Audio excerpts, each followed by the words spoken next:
không tích tích đi ấy tăng mươi chốt vậy hả chú đây tăng tích bay yên tọt mà với dùng tao bây giờ này rồi kia đây mà tao bây giờ pha đó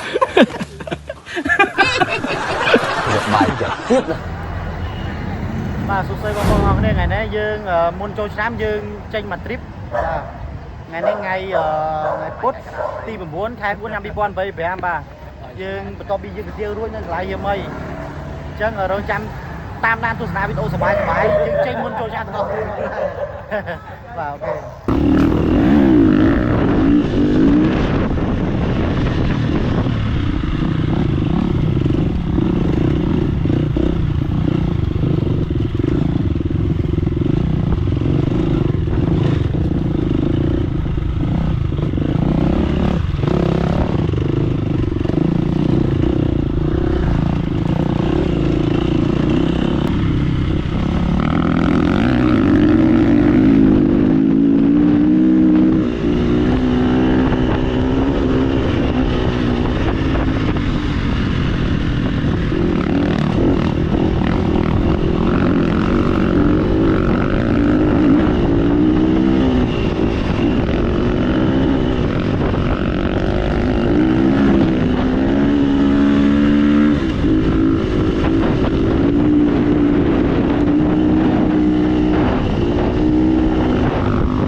បាទបងប្អូនដូចខ្ញុំបានរៀបរាប់ពីខាងដើមអញ្ចឹងគឺថ្ងៃនេះគឺមុនចូលឆ្នាំយើងជិះរ៉ាលីខ្សែខ្លីបាយថ្ងៃត្រង់មាត់ភ្នំ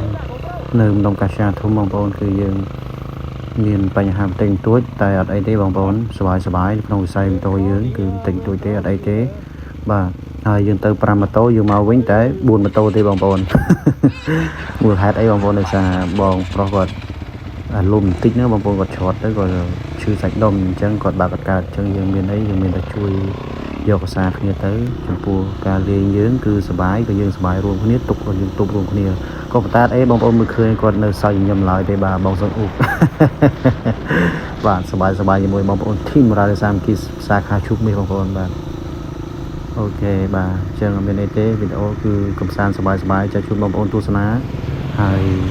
បងប្អូនឃើញស្រាប់ហើយបាទគឺខាងក្រុមរ៉ាលសាមគីយើងគឺមានការសាមគ្គីគ្នាមែនទែនបាទមិនថាពេលដែលយើងមានទុក្ខលំបាកមិនថាសោយសប្បាយគឺយើងតែតែចែកម្លែកគ្នាវិញទៅមកបាទហើយចំពោះការជិះលេងគឺយើងតែតែជួបនឹងបញ្ហាក៏ដូចជារឿងសប្បាយឬការទុកតែងទុយវាជារឿងធម្មតាបងប្អូនព្រោះអ្វីក៏ដោយវាតែតែជួបរឿងបញ្ហាតែងទុយចុះ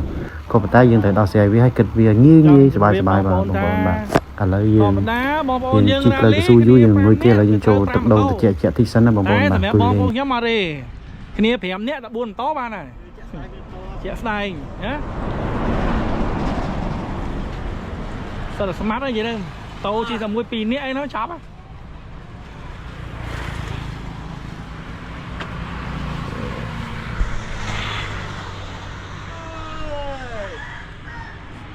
ស្មាត់ធំ